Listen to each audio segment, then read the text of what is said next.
non-duality is the same as life. It doesn't make any difference if I speak about the pictures or rubbish or what I did today or how wonderful my top is.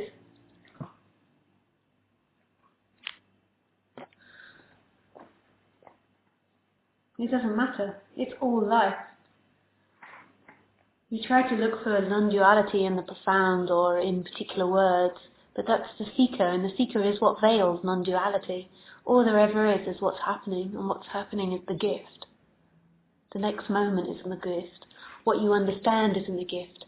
You think that understanding brings you something, but what happens in understanding, which is a beautiful form, is that you begin to disappear in that understanding. You feel like you understand yourself, and for a moment you complete yourself, and there is a disappearance of that seeking energy, and then this moment comes back to life. It's the same with the lover, it's the same with everything. It's all about getting. You exist because you believe that life is about you getting something and you being something. Really, there is nobody there. There is an experience of a someone, of a character.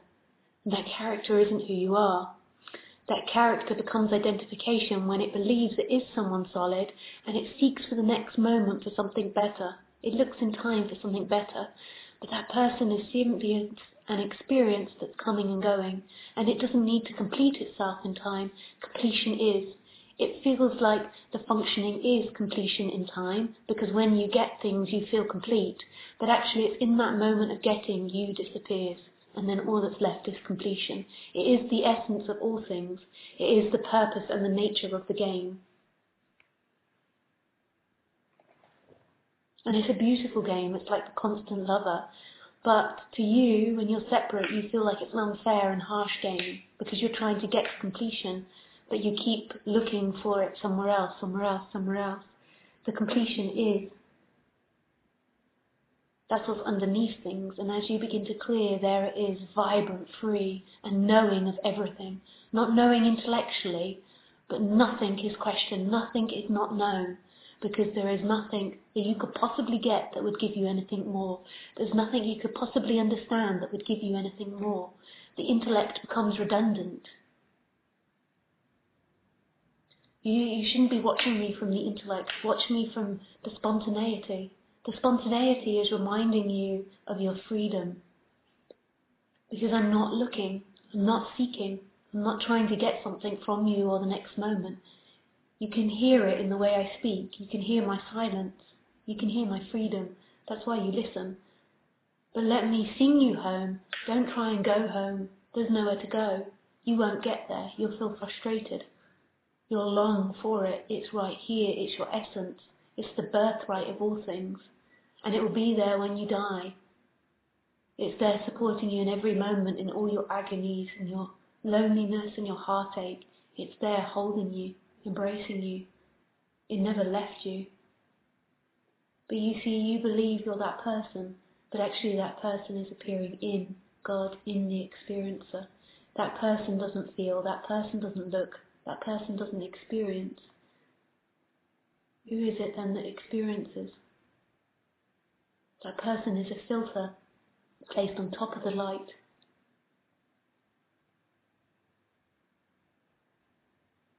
Giving the appearance that somebody's moving in time, that somebody's experiencing, but the light is always still and ever present.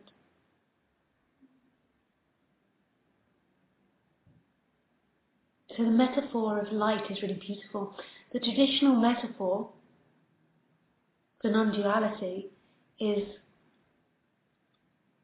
what is the film played on? The film has to be played on something in order for it to be experienced. There has to be something still on which the film's been played on. But I really like the metaphor of the light.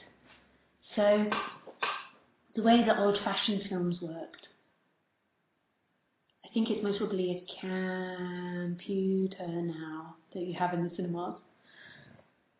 So I think now that films are done by computers, but if you think of old-fashioned lights, like old-fashioned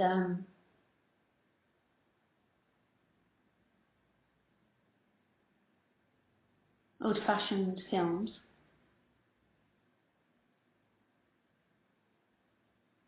So if you think about these old-fashioned films, the way that it worked was the still images.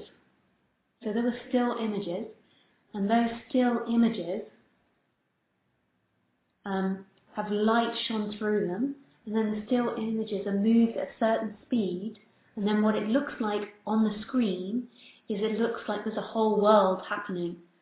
So these pictures move past really quickly, and then sounds put over, and it looks like there's, on the screen there is a film of two people falling in love, having an argument, having a whole drama, but the whole time the light is the same. The light is the perfect, brilliant white light pouring through. And it's totally still, the light, even though the film looks like it's moving. But because the colours change, and that's all it is, it gives the appearance, so the filter changes colour, and it gives the appearance of movement and something happening, and a whole world happening in that film. But actually it's a light show. There is light and colour, which gives the appearance that a whole film's happening, and time and movement's happening. But actually reality of it all is that there's total and utter stillness with the appearance of movement. And who you are, who you truly are, is that light, which is the knowing, the awakeness of itself. And it is all things, it's playing every role. And there can be this energetic shift that happens in the body from being a bounded person, believing that your edge is inside here, to boundlessness. And still having the human, the very human Lisa experience, but it's no longer bound inside there. It's everything experiencing itself from the Lisa perspective, though, through this instrument.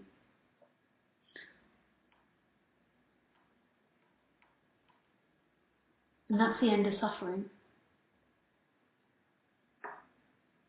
After that, so there is the initial awakening where it's kind of seen intellectually, or there's a bit of a cloud moving, and it's seen that who you are is that boundlessness that's not located anywhere. And then for a period it contracts and expands, it contracts and expands. Then there's a movement from being that separate entity to that expandedness. And then from this perspective, now what's happening is the body, seemingly for the last 6, 7 years, there's been more of an integration into the human of Lisa. I know that sounds odd, but the karma and the body of Lisa has been catching up.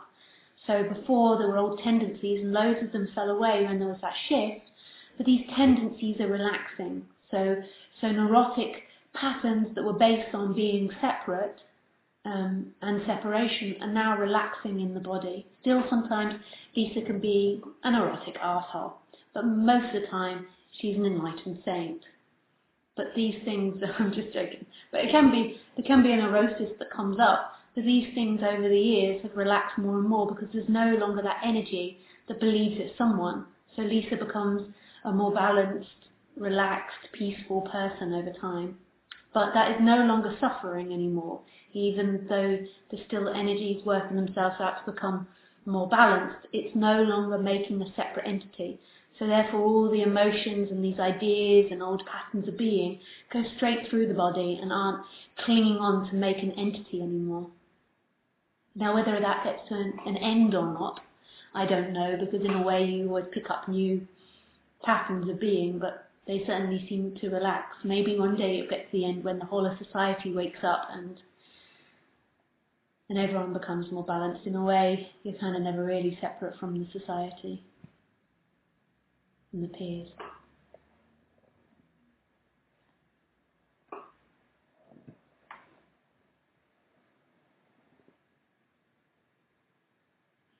This is becoming a better speaker about non-duality over the years. If you've watched her for a long time, you'll notice that she becomes a better speaker in the time-bound reality, even though it's not really real ultimately.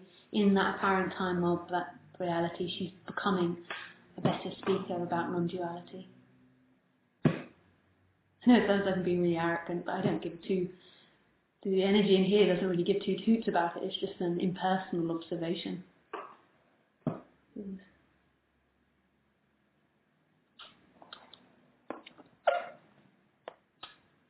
Even though it's not Lisa that's ever speaking, it goes through the filter of Lisa.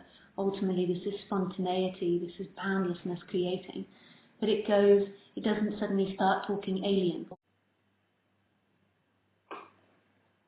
So the end of the seeking When that drops, the nature of all things is total completion. Now, total completion isn't an experience, it's the absence of looking for anything. It's an absence.